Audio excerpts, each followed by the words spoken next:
Molweni, beautiful people. Igama lami nguLerai, and this is the State of the Strong podcast brought to you by Bull Brand. I am not alone. I've got my wonderful, talented co-host, Mr. Sibu Mpanza. How are you doing, Sibu? Stop. I'm good. How are you doing, Lerai? You know, you're my favorite person to compliment because I don't know how you're going to react. Do you know what?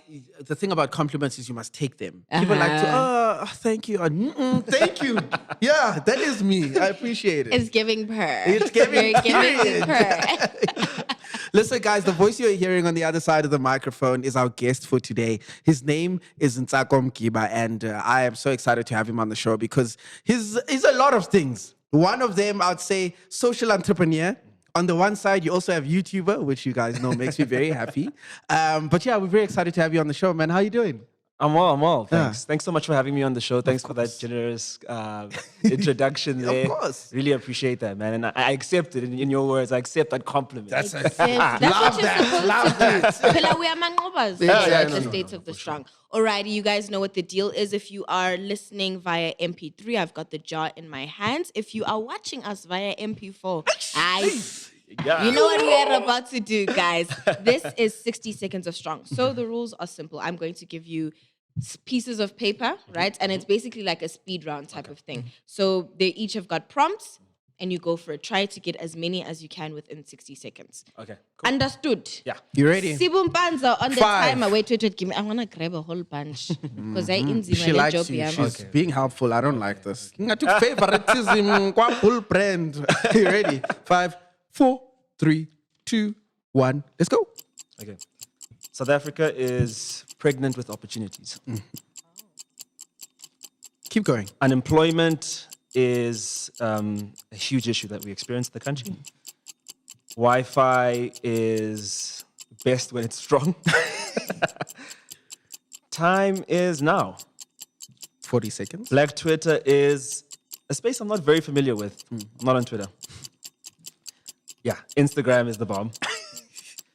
The future looks bright. 30 seconds. Cool. Escom is ruining my life. Amapiano is probably I listen to that the most after gospel. Nice. The metaverse is coming and is here. TikTok is scary. Dreams are important and valid. 9 seconds. Debit orders are also ruining my life. Slay queens are slaying. Last one. Money is a tool. Time.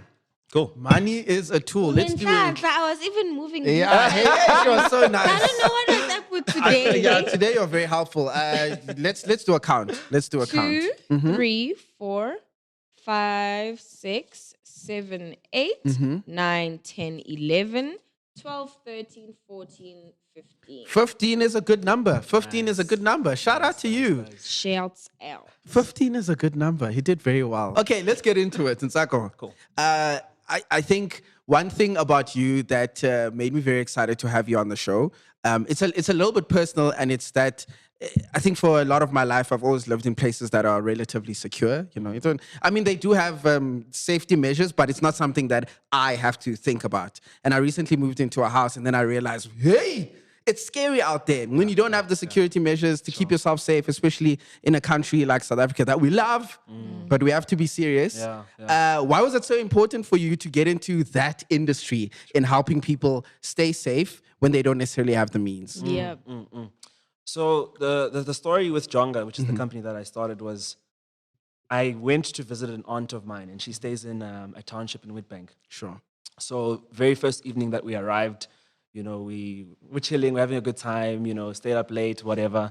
And then we went to bed, only to wake up the next morning and realize that everything was gone, right? So, yeah, really horrible. Yeah. Hey, imagine, you know, so, you know, that was a pretty traumatic experience for us. More for my aunt than me. I lost my stuff, but for her, those were all of her hard-earned possessions. things that she had accumulated over a very long time. And I think what stood for me in that instance was the fact that I could just leave the township. I could, just go back home. My stuff got stolen. Hey, I'm out. Whereas for her, she lives in that world and she stays there by herself. So I guess my heart just went out to all the vulnerable people who, live by themselves. The women run households where you can't actually afford security. So I realized that it's actually quite an exclusive space, the security space. And for a variety of reasons, none that were compelling to me, the big private security companies didn't, serve that space. So I felt like, I'm doing engineering, I'm studying this thing, trying to build stuff. Why can't I just build something to try and solve that problem for people like my aunt? And that's why it was so important, because it was really personal for me. It hit close to home. But then at the same time, I had to take a step back and realize that there were so many people like her who also experienced the exact same problem. So when we're talking about security, are we talking barbed wire? Are we talking backlash? Are we talking cameras? Sure. What does Junga? What does Junga do? What does it look like? So I guess in its most basic form, it's an alarm system that connects you to your community in real time. Okay. Yeah. So while we were kind of conceptualizing the idea, we were asking ourselves, well, what do people have that we can kind of use? And we realized that really what our people have, specifically in townships, is each other. So how could we use technology to actually foster those connections so that it can become a force of protection for the community itself? We began working on an alarm system that lets you know when someone enters into your home or your small business, and then you are then able to panic, which sends an SMS to all of your neighbors. And then also connects you to the nearest police vehicle in real time. And it's just about trying to, let the community know as something is actually happening. And I like to think if I had our own product in my aunt's house that night, our community would have known about what's happening. They would have come out and actually done something to help. So, that's incredible. You spoke about community, and it's so beautiful how you use that as the main product to implement your solution, right? And that's not the only solution that you're bringing forward. First of all, you said engineering, but what's it? Mechatronics. Engineering. Mechatronics. What is that? What did you, what? Mechatronics, Just a quick little explanation. Sure. So Mechatronics is like this relatively new multidisciplinary form of engineering. So it's a combination of mechanical, electrical, and computer. It pretty much sets you up Transformers, Iron Man vibes, for the world of tomorrow, the world of work of tomorrow, like automation, robotics, and that kind of stuff. So that's really what it deals with. I remember in our third year of university, we actually had to build a robot. Oh my word! That's so cool. Yeah, how cool is that, right? Wow. So to do what? Was there like a specific? Did they have to be able to do something? So there was a task. Okay. So the robot was tasked to follow like a line on the ground. So they had like black tape on the line on the ground, and it made like a circuit. So your robot needed to know when the light went green, which means you need to start, follow the line, pick up a Prit at the end of the circuit, put it on its back, and then follow the line in reverse and go back to the starting place. Wow. Yeah. In my degree, we sat in circles and spoke about our feelings. We spoke about our feelings. Is this why you in a circle? I was like, clearly we are not serious here. Okay, so we've got the engineering degree, and then there's the entrepreneurial side of you, right? Tell us a bit more about the YouTube channel, because I think the whole I absolutely love the fact the reason why you wanted to go into it, which you said earlier on, was to not decolonize, man. Democratize the information that you were getting. And I would have thought that it was from, your engineering degree or from everything else that you were doing, but it's specifically about business and leadership and all of that. Tell me why specifically that was something that you wanted to democratize. Sure. So the backstory behind that was that we started Junga while me and my co-founders were still university students. Oh, okay. So it was quite an interesting journey for us, because, you go into lectures and then you're going to Stellenbosch to, go to like the launch lab or other accelerator programs. So we had access to this really like rich information We had access to really like influential people at a very early stage in our own development. So what that meant was that we had, we were getting all of this information that a lot of our friends didn't actually have. So what started happening at university was that people who wanted to start businesses would approach me. Sure. And they'd be like, okay, cool, we see that Junga is starting to take off. We want to do something as well. Can you help us? And I noticed that a lot of the times they were asking the same questions. And I was repeating myself, saying the exact same thing. So I think the YouTube channel was just that way to be like, okay, let me actually put this content out there so that, if people are asking these questions, they can find it. So yeah, really the heart behind it was taking this information that we're getting, really high value information, but otherwise would be expensive if it wasn't for the opportunities that we had. And trying to simplify that so that anyone can start anything. And it focuses on entrepreneurship, but also leadership. So I'm a huge student of leadership. I've always, read leadership books. I love leadership. So those two topics, I kind of infuse that and try and break it down so that millennials and Gen Zs can engage with that. Yeah. So where did your, I don't want to say passion, if that's not what it is, but you starting in engineering, you deciding what to study, where did that come from? Because I think, a lot of us, we get to varsity and we're just like, I don't really know what I want to do here. And you went for something, and I think you're working in that space. So what did that look like for you? Were there people growing up that you looked at and you were like, this is what I want to do? What did that look like? So I think my passion for technology and just inventing stuff starts like at the very beginning of my life, actually. Okay, let's get I love this. Yeah. So I'm from Bushbuckridge.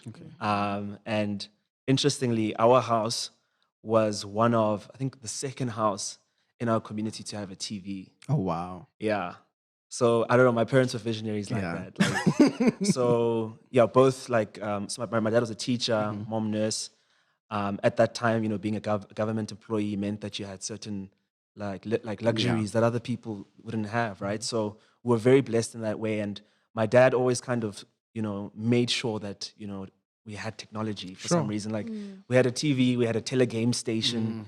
Like that was the thing, right? And I remember people in our community coming around our place so that they can see this thing or whatever. And, I think that had an indelible kind of mark on me because, seeing just the power of technology to kind of connect people.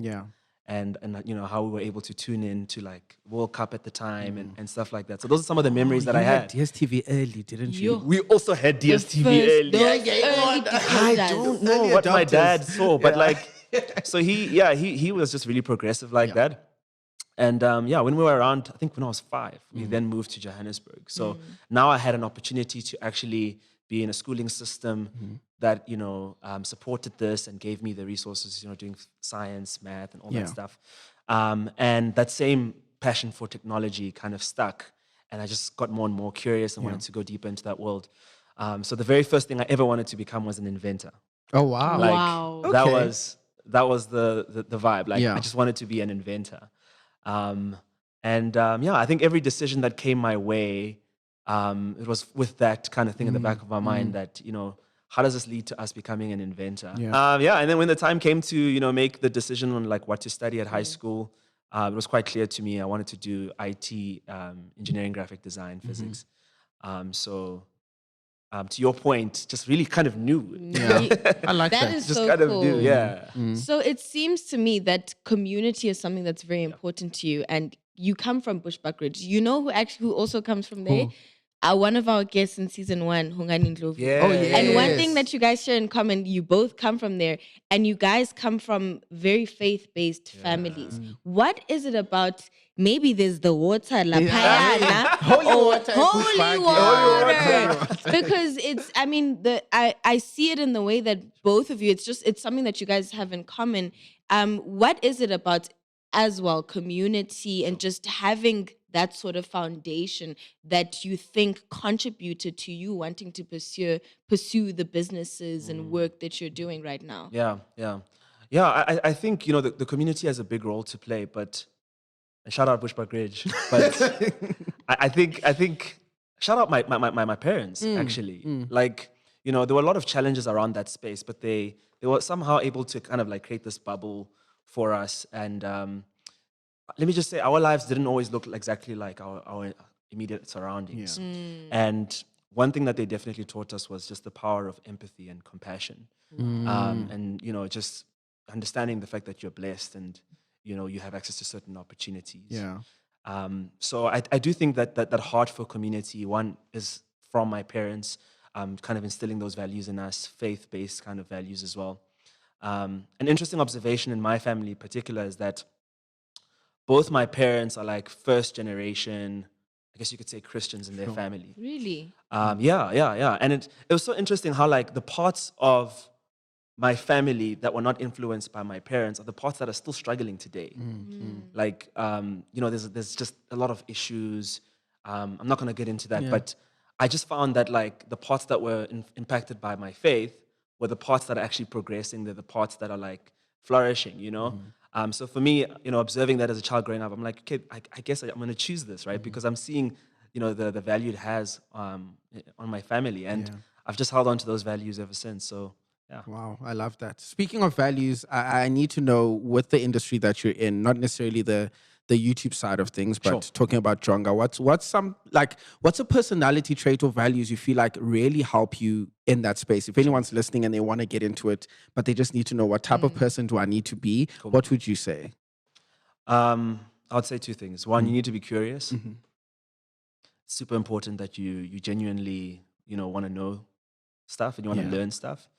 I think being curious means that you're also kind of humble at the same time. It's like you don't know it all, right? You don't know it all, yeah. And even though we come from these communities, like every time when we go to a new township, you realize that like, wow, there's actually so much to learn. I don't know this place. But as much as I just want to walk around like I know, like there's so many questions that I have, right? So I think if you want to innovate or you want to create something new, you have to almost forget everything that you know. All those are assumptions. Yeah. And that's one of the things that I always tell people who want to like meet and ask questions about how do I start something. Yeah. I'm like, okay, cool. Like your idea is based on some fundamental assumption that you need to go out into the real world and validate.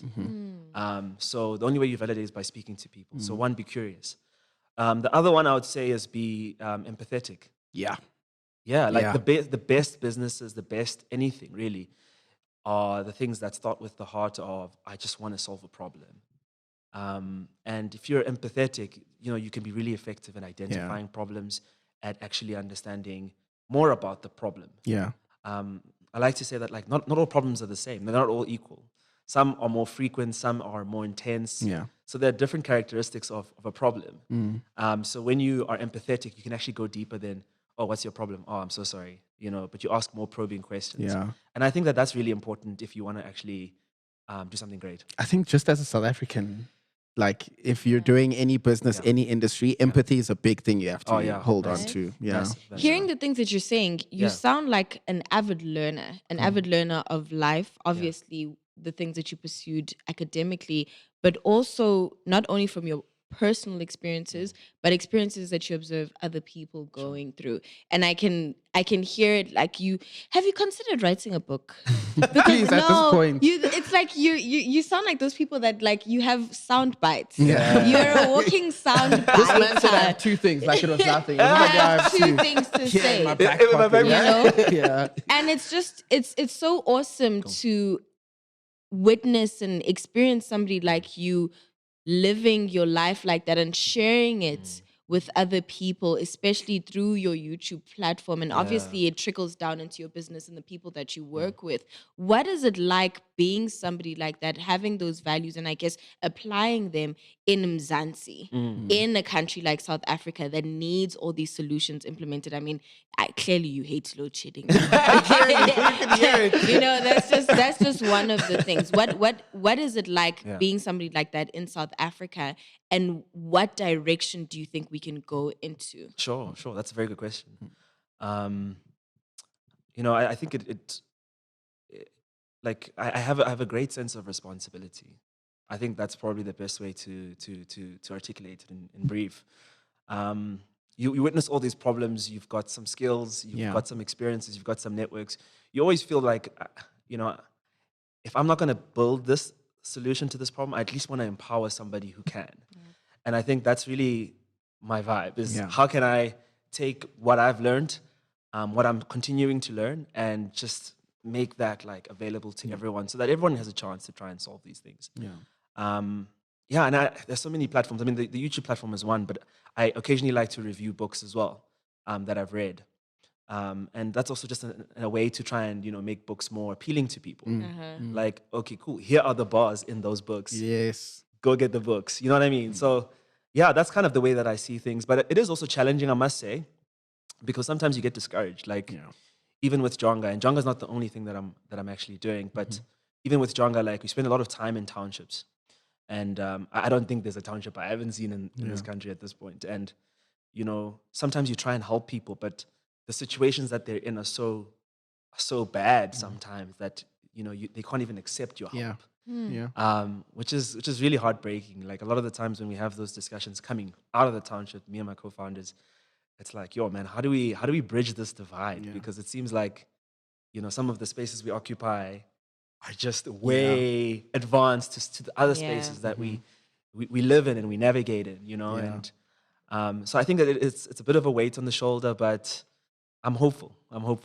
I mean, I think we're all hopeful. Seeing the work that you've been doing, it's absolutely incredible, dude. I think we can see that you're moving forward, but I want to talk about in the next couple of years, where do you see yourself going, and what kind of achievements have you had even in the past that make you feel like, yo, we're still gonna go? I know you got funding for Junga, like that's the thing. You didn't just have to chill it, like you actually got funding. You worked on that. So what is it looking like for you in the future?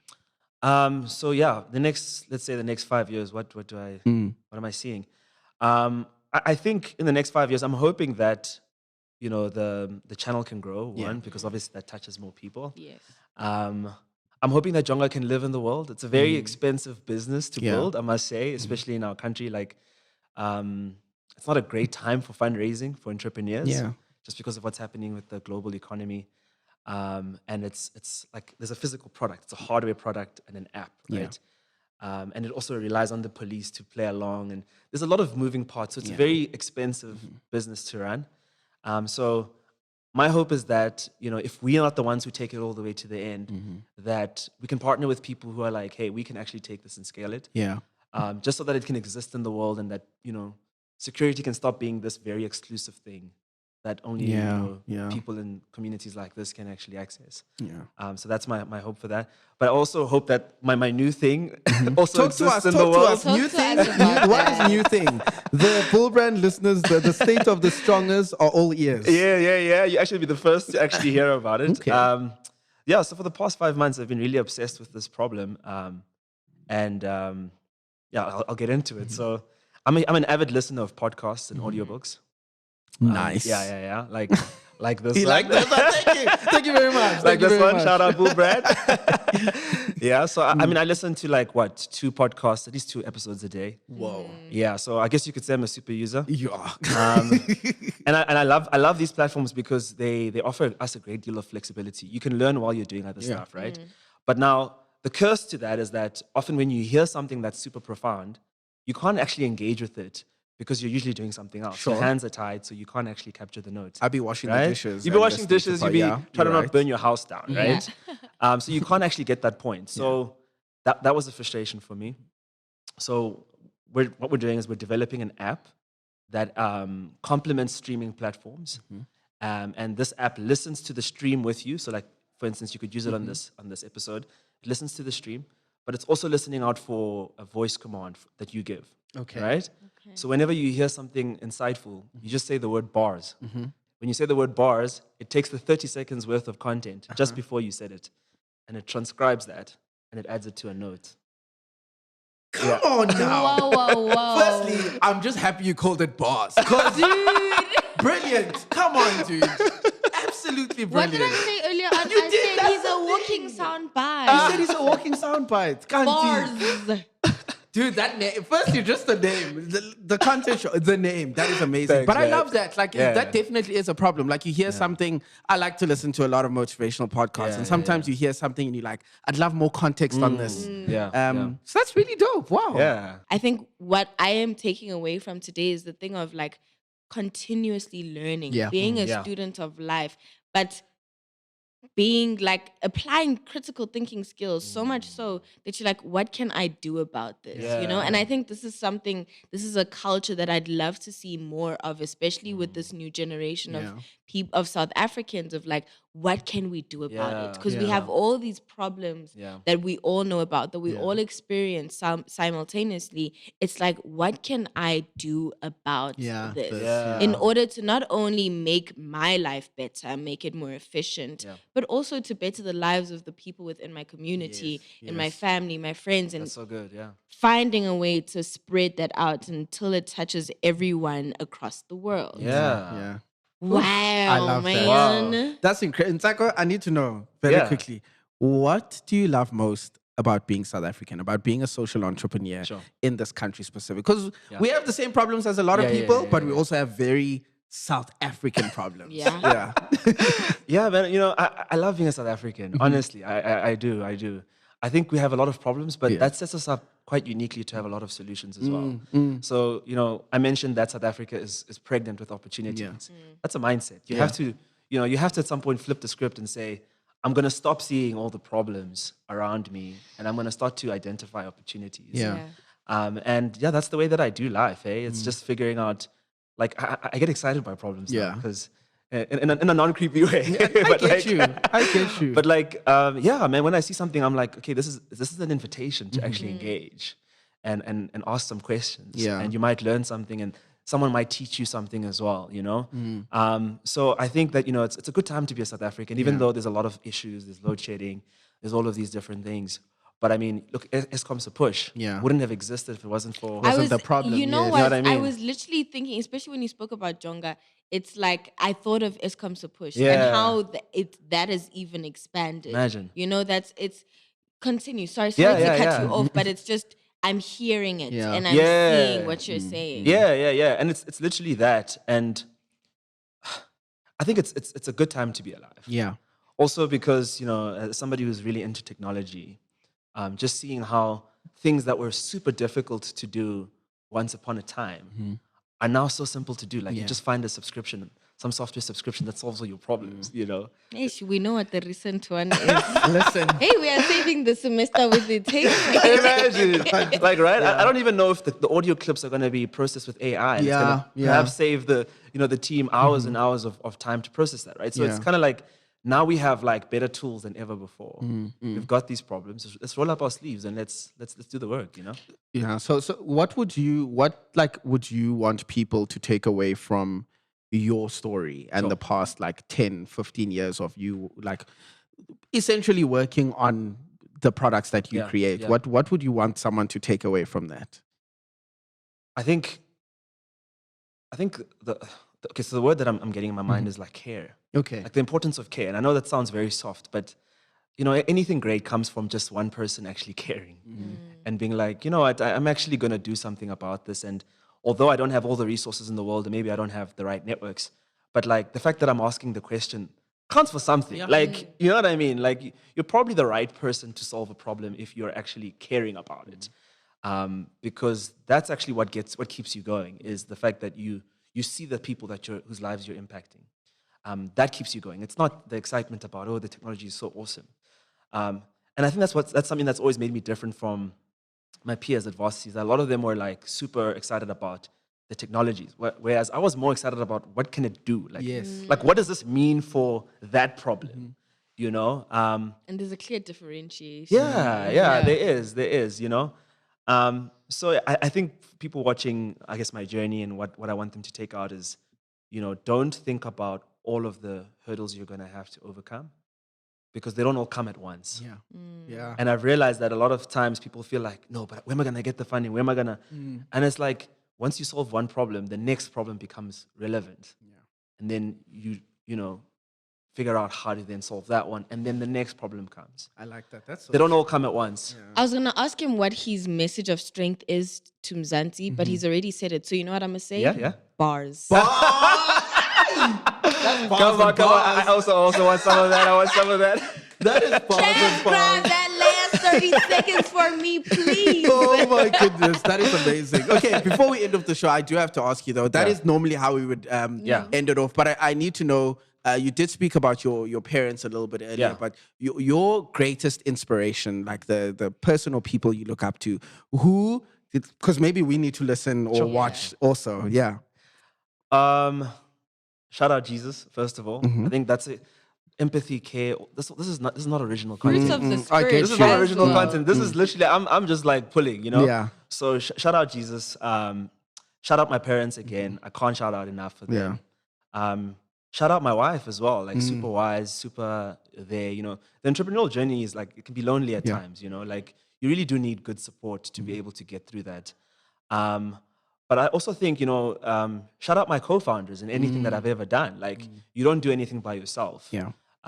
You need great people around you. That's super, super important. And everything that we've even spoken about, like, dabs to them as well, because that wouldn't have existed. I'm not the only one thinking about these things.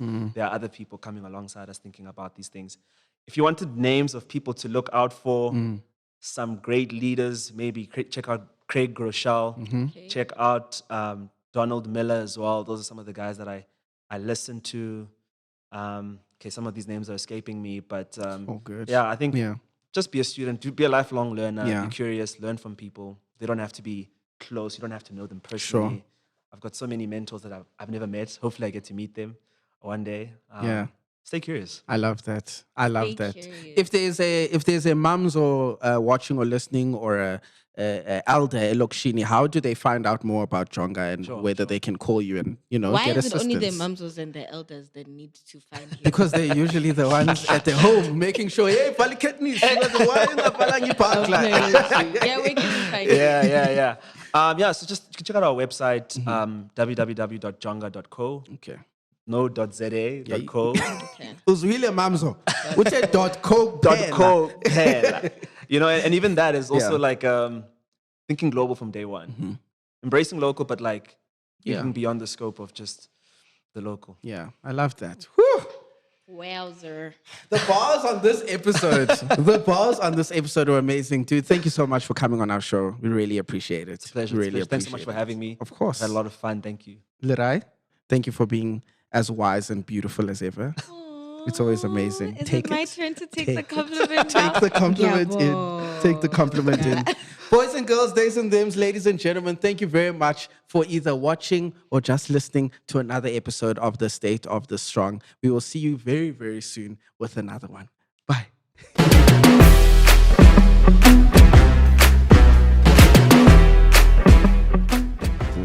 Chef Kabza has put together another feasticle for us. Yeah. Please tell us what we're about to eat. No, so what you're about to eat is Bull Brand loaded fries. Some onions on top. You just pull these from the dome. No, from the recipes though. From the recipes, okay. And we can find these recipes on www.bullbrand.co.za/recipes. Thank you very much, Kabza. We appreciate you. Okay, let us dig in. Oh, this Thank looks you. good. I'm not gonna lie. I've been eating Bull Brand since I was a kid, but I've never made Bull Brand look this good. I've never had a Bull Brand meal that just look. I'm not even at taste yet. Just look this good. Okay, that's too much. But it also has to do with my cooking skills, if we're being honest. So. Okay, are we ready? I'm getting a little bit of cheese. Go for it. Go onions. for it. Go Okay, for there's it. two different kinds of onions here. Normal yellow onions. And See. different onions. Give me an onion, hey? If I talk the truth. Okay, let me take a bite. Can I jump in? Yeah, go for Thank you very much. Oh, this is good. Yeah, exactly.